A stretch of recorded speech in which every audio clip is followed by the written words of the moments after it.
नमस्कार। हिंदी मतलब नवीन अवस्थी। देखिए, आज भी हम कक्षा 11 में अगला पार्ट लेके चल रहे हैं, साखी, जिसको कबीरदास जी ने लिखा है।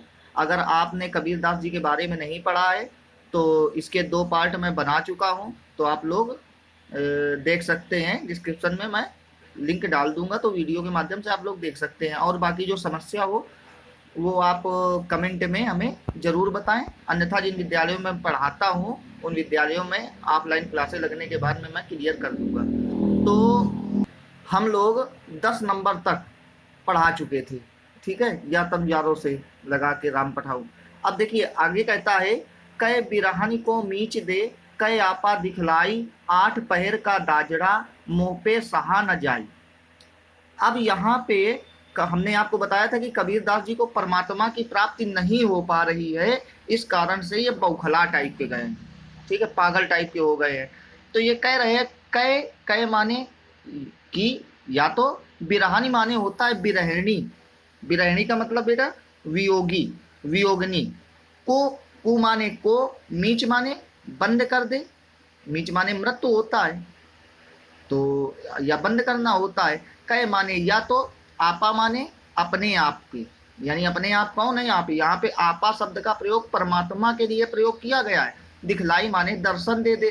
8 पहर का दाजड़ा, 8 पहर का दाजड़ा का मतलब होता है 8 पहर का समय चक्र। 12 घंटे में 4 पहर होते हैं, तो 24 घंटे में कितने पहर हो गए? 8 पहर हो गए। जैसे सुबह को बोलते हैं ब्रह्म मुहूर्त, 3 से 6 बजे को ब्रह्म मुहूर्त बोलते हैं, 6 से 9 बजे को प्रातः काल बोलते हैं,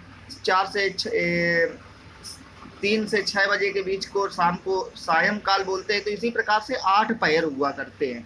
तो वही कहते हैं 8 पहर का दाजड़ा, अब मुझे 8 पहर का समय चक्र सहा न जाए, सहन नहीं होता है। तो एक बार फिर से देखते हैं क्लियर करके कि कबीरदास जी कहते हैं कि इस बिरहनी आत्मा को या इस वियोगिनी आत्मा को या तो तू मृत्यु दे दे। कबीरदास जी कहते हैं इस वियोगिनी आत्मा को या तो तू मृत्यु दे दो, या तो अपने दर्शन मुझे करा दीजिए। क्लियर? क्योंकि यह 8 पहर का समय चक्र, क्योंकि यह 8 पहर का समय चक्र अब मुझसे सहा नहीं जाता है, अब मुझसे सहा नहीं जाता है। आगे कहता है, कबीर रेख सिंदूर की, काजल दिया न जाई, नैन रमैया रमी रहा, दूजा कहाँ समाई। देखिए कबीरदास जी कहते हैं रेख सिंदूर की, रेख माने रेखा, ठीक है, सिंदूर माने सिंदूर। मैंने अपनी, रेख माने मांग होता है, अपनी मांग पे क्या कर लिया है? सिंदूर धारण कर लिया है। काजल दिया न जाए, अब मैं अपनी आंखों में काजल नहीं लगा सकता हूं। यहाँ पे अर्थात आत्मा ने, आत्मा को इन्होंने, अब देखिए यहाँ पे वियोग, यहाँ पे शांत रस नहीं होगा, यहाँ पे वियोग श्रृंगार रस प्रारंभ हो जाता है या श्रृंगार प्रारंभ हो जाता है। ये आप बोलिए, ठीक है, कैसे श्रृंगार होगा? वैसे ये श्रृंगार के कवि नहीं है, लेकिन यहाँ पे श्रृंगार कैसे होगा ये हम आपको बताते हैं। इन्होंने परमात्मा को अपना पति मान लिया है और अपनी आत्मा को पत्नी मान लिया है, या तो यो कहे कि या परमात्मा को प्रियतम मानते हैं, अर्थात प्रेमी परमात्मा को अपना प्रेमी मानते हैं और अपनी आत्मा को प्रेमिका मानते हैं। तो कबीरदास जी कहते हैं रेख सिंदूर की, मैंने अपनी मांग में क्या कर लिया है? सिंदूर भर लिया, अर्थात किसी की जब शादी होगी तो सिंदूर लगाया जाएगा। काजल दिया ना जाए, और काजल कहाँ न लगाया जाता है? आंखों में काजल लगाया जाता है। तो वही कह रहे हैं कि काजल दिया न जाए, अब मैं आंखों में काजल न जाए, नहीं जा सकता है मेरी। नैन रमैया, नैन माने आंखों में, रमैया माने रम गया है या बस गया है, रमी माने राम परमात्मा, दूजा माने दूसरा, कहाँ माने कहाँ, समाई माने समा सकता है। क्योंकि मेरी आंखों में तो परमात्मा बसा हुआ है, तो भला दूसरा मैं कैसे लगा सकता हूँ? अब भाई आंखों में या तो काजल लगा लो या तो कोई दूसरी चीज लगा लो। अब यहाँ पे इनकी आंखों में ऑलरेडी अर्थात पहले से ही परमात्मा निवास करता है, तो भला ये काजल कैसे लगा सकते हैं? तो वही कहते कबीरदास जी कहते हैं कि मैंने अपनी मांग पर सिंदूर धारण कर लिया है या सिंदूर लगा लिया है, लेकिन मैं आंखों में काजल नहीं लगा सकता हूं, क्योंकि मेरी आंखों में परमात्मा निवास करता है तो भला मैं दूसरी वस्तु कैसे लगा सकता हूँ। आगे कहता है, अब ये देखिए बहुत ही कठिन है और इम्पॉर्टेंट बिल्कुल नहीं है, ठीक है। कहता है शायर नाही सीप बिन स्वाति बूंद भी नाही, कबीर मोती नीपजे शून्य शिशिर गड़माई। शायर, शायर माने होता है समुद्र, नाही माने नहीं है, सीप, सीप माने सीप समुद्र में पाई जाती है, बिन माने बिना, स्वाति बूंद, स्वाति नक्षत्र की एक बूंद होती है वह भी नहीं है। स्वाति नक्षत्र के बारे में थोड़ा सा जानते हैं। स्वाति नक्षत्र की जब एक बूंद, एक नक्षत्र होता है, जैसे कई नक्षत्र होते हैं, 27 नक्षत्रों में से एक नक्षत्र स्वाति नक्षत्र भी होता है, तो स्वाति नक्षत्र की जब एक बूंद सर्प के मुख में पड़ती है तो वह विष बन जाता है। सर्प के मुख में पड़ती है तो वह विष बन जाता है, अर्थात जहर।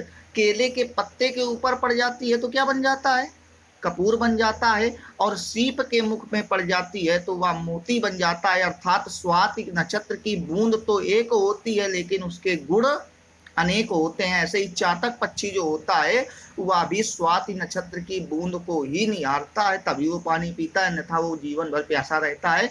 तो कहता है कि ना यहाँ पर कोई परमात्मा को प्राप्त करने के लिए ना ही कोई समुद्र है और ना ही कोई सीप है, स्वाति बूंद भी नहीं, और स्वाति नक्षत्र की बूंद भी नहीं है कि उसके आने की प्रतीक्षा की जाए। इस परमात्मा को प्राप्त करने के लिए ना कोई समुद्र है ना कोई सीप है और स्वाति नक्षत्र की बूंद भी नहीं है कि परमात्मा के पाने की प्रतीक्षा की जाए। आगे कहते हैं कबीर मोती नीपजे, नीपजे माने होता है उत्पन्न करना है, मोती माने मोती, शून्य शिशिर, शून्य माने होती है सुषुम्ना, शिशिर माने नाड़ी, तो सुषुम्ना नाड़ी को गणमाई लगाना होगा, अर्थात ब्रह्मरंध्र तक पहुंचाना होगा। तो मैं दो अर्थ आपको बताऊंगा, एक थोड़ा सा कठिन, एक सरल, अगर सिंपल जो समझ में आ जाए वो बताइएगा। कहता है कबीरदास जी कहते हैं परमात्मा को प्राप्त करने के लिए ना ही कोई समुद्र है ना ही कोई सीप है और स्वाति नक्षत्र की बूंद भी नहीं है कि उस बूंद की प्रतीक्षा की जाए।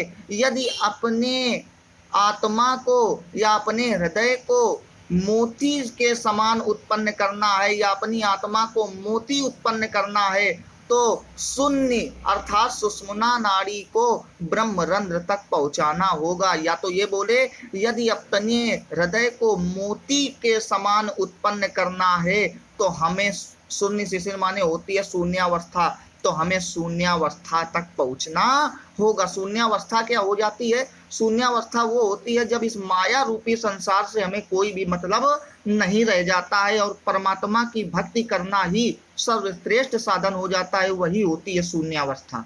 ठीक है, मान लो कह दिया जाए आपके घर में चोरी हो गई, कहन बहुत अच्छा हुआ, कहन लड़का हुआ, कहन बहुत अच्छा हुआ, अर्थात चाहे खुशी हो अन्यथा दुख हो, एक समान जब हमारा हृदय विचार करने लगता है तो वही होती है शून्यावस्था, जिसको हम परम हंस की उपाधि कहते हैं। आगे देखिए कहता है कि पाणी ही तय हिम भया, हिम है गया बिलाई, जो कछु था सोई भया, अब कछु कहा न जाई।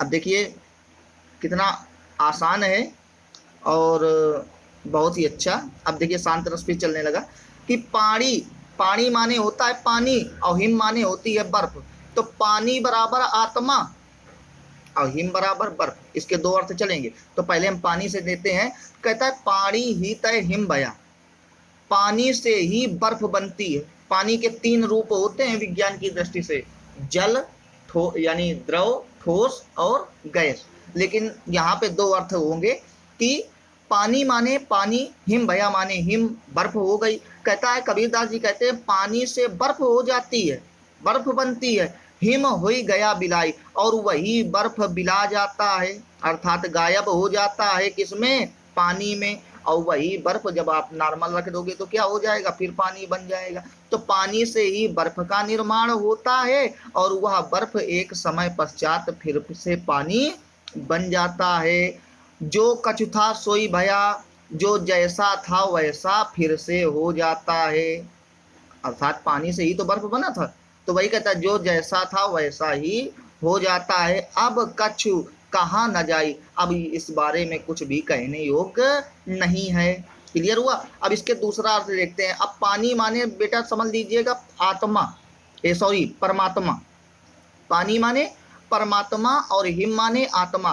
तो कहता है परमात्मा से ही जीवात्मा बनती, परमात्मा से ही जीवात्मा बनती है और वह जीवात्मा फिर से परमात्मा में गायब हो जाती है, अर्थात मिल जाया करती है। पानी परमात्मा से ही आत्मा बनती है और वह आत्मा फिर से ही परमात्मा में लीन हो जाया करती है, अर्थात परमात्मा ही मनुष्य रूप में जन्म लेता है और मरने के पश्चात उसकी आत्मा परमात्मा में ही लीन हो जाया करती है।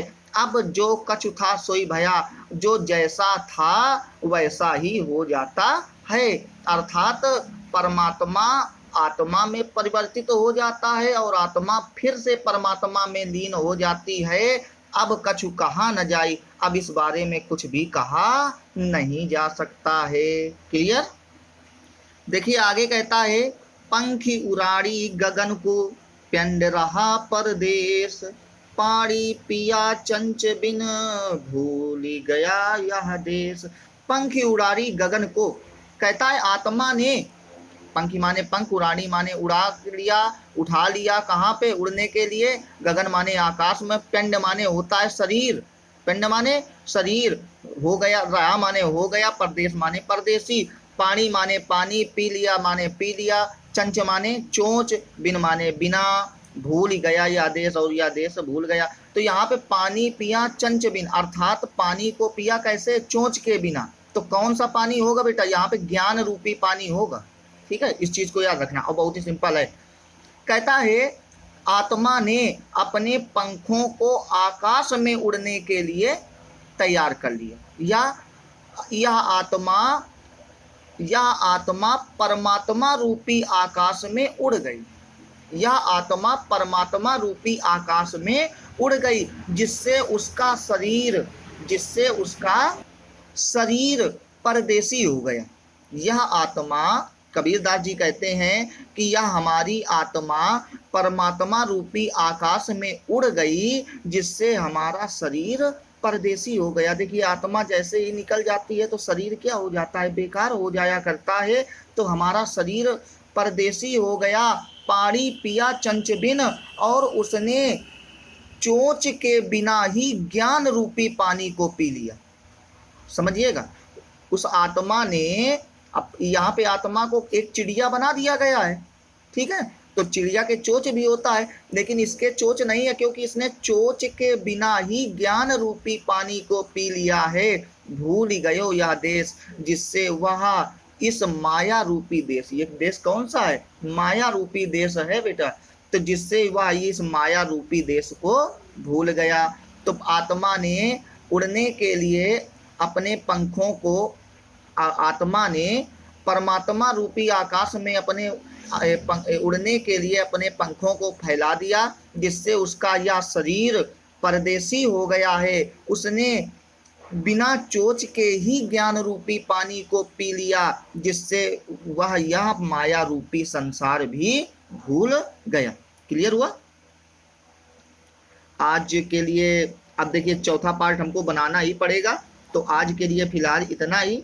बाकी बचे हुए आपको जो अगले पार्ट में हम बता देंगे। ये कबीरदास जी खत्म हो जाएगा दोहे साखी का, और फिर आगे पढ़ाएंगे। और लास्ट में वही बात कि वीडियो पसंद आए तो दोस्तों में शेयर करिए, सब्सक्राइब करिए, बेल आइकन को ज़रूर प्रेस कीजिए, और ना पसंद आए तो डिसलाइक कीजिए। आराम से देखिए, कोई ज़रूरी नहीं है, ऑफलाइन तो पढ़ते नहीं, ऑनलाइन क्या पढ़ोगे। ठीक है, तो बाकी आज के लिए इतना ही। बाकी हिंदी मतलब समझ गए होगे।